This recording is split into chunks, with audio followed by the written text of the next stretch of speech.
Hello, everyone. Welcome to this edition of Connect Now. I'm your host, as always, Kid Dix here.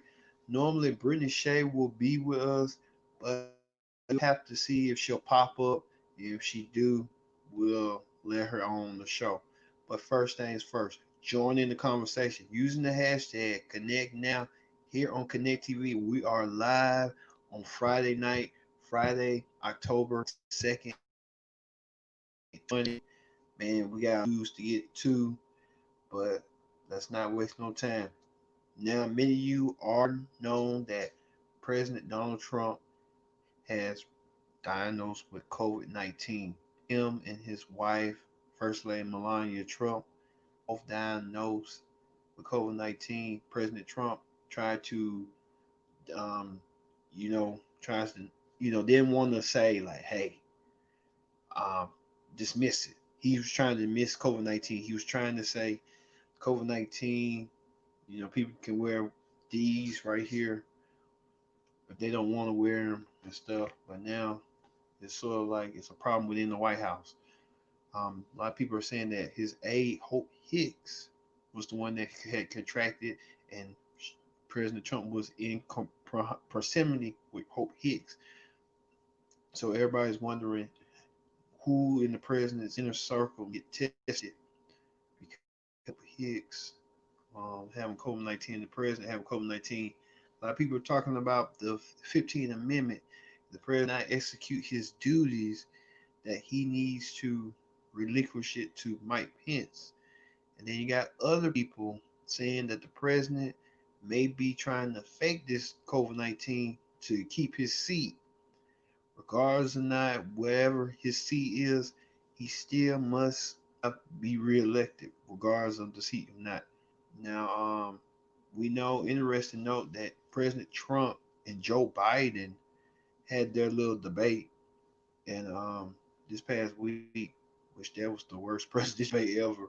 Trump was just talking out his head, but many people are concerned about Joe Biden um, being in proximity of Trump, but he was still 6 feet.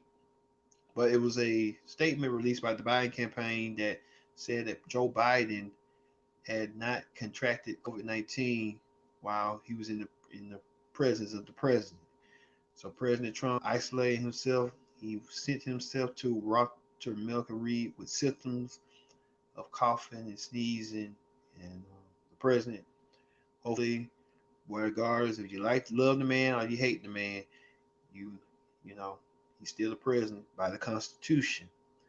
So we hope the president gets a speedy recovery and tries to go on the debate against Biden and see how that far it goes. And that, speaking of the debates, many people are still talking about the debate that happened on Wednesday night, where Biden and Trump were flustered.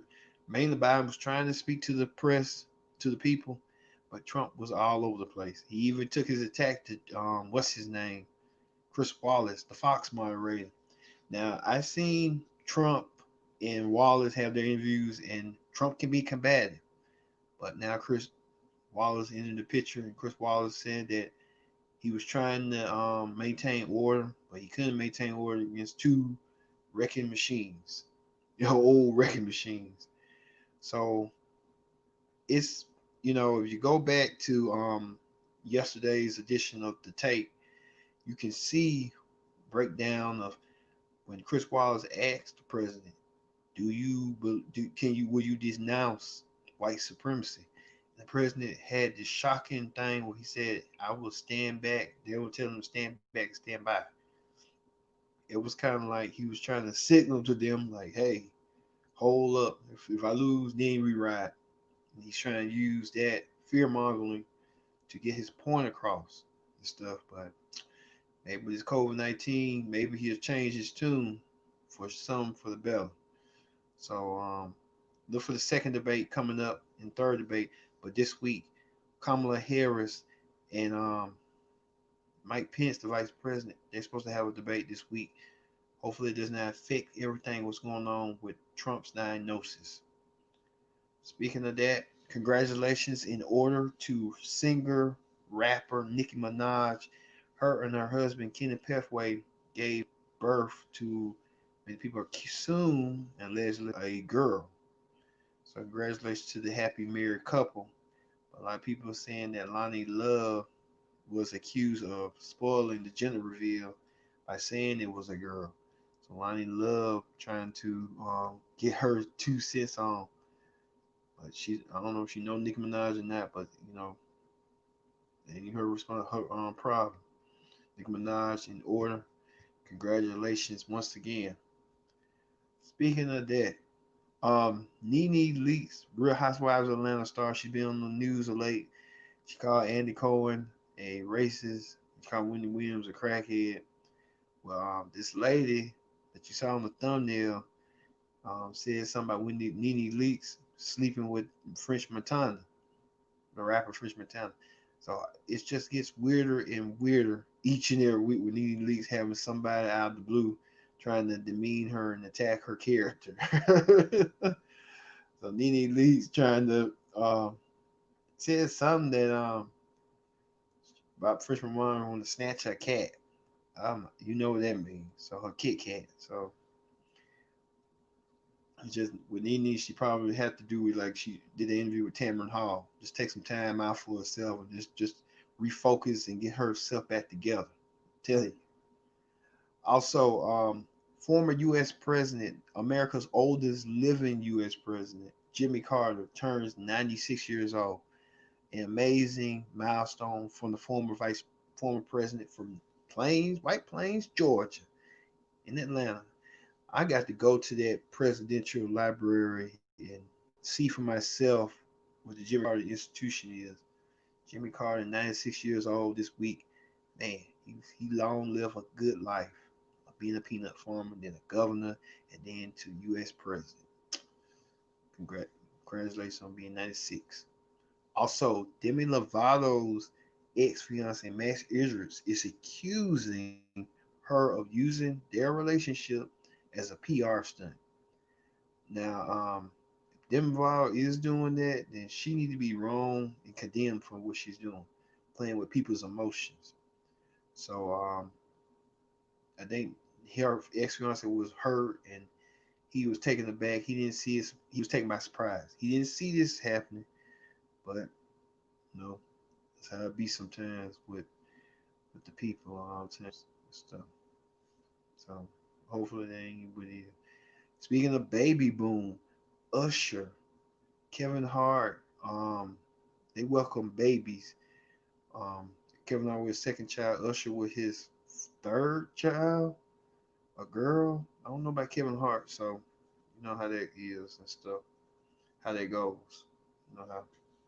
So congratulations to Usher and Kevin Hart on welcoming more kids. Also, Shannon Doherty, she speak candidly about her breast cancer with stage 4 breast cancer. And also, people, to remind you, the month of October is breast cancer awareness.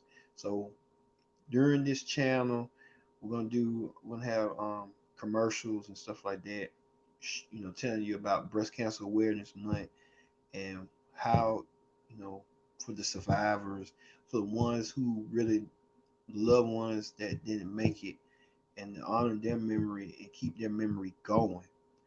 Um, I can say I have a personal reaction to breast cancer awareness because my grandmother at the couple of years ago, like no one didn't know she was diagnosed with breast cancer, and when she passed away, it kind of you know shook the family a little bit. Like, wow, I didn't see it coming, and you know we breast cancer is a deadly disease, and if we can treat it and get the mammograms for it and get a cure for it, we all be straight.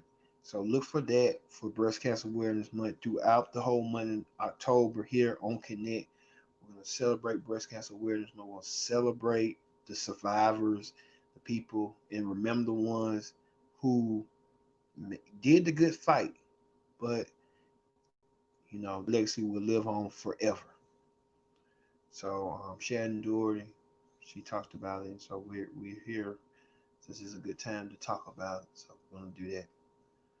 Okay, Brittany Shea didn't come and popped in like she normally would to give her opinion, but next week he probably will. So a lot of things going on. So for Brittany Shea's not here. So for me, Kendra Dix, saying so long. Thank you all once again for watching this edition of Connect Now, and we'll see you next week for another edition of Connect Now. See you later.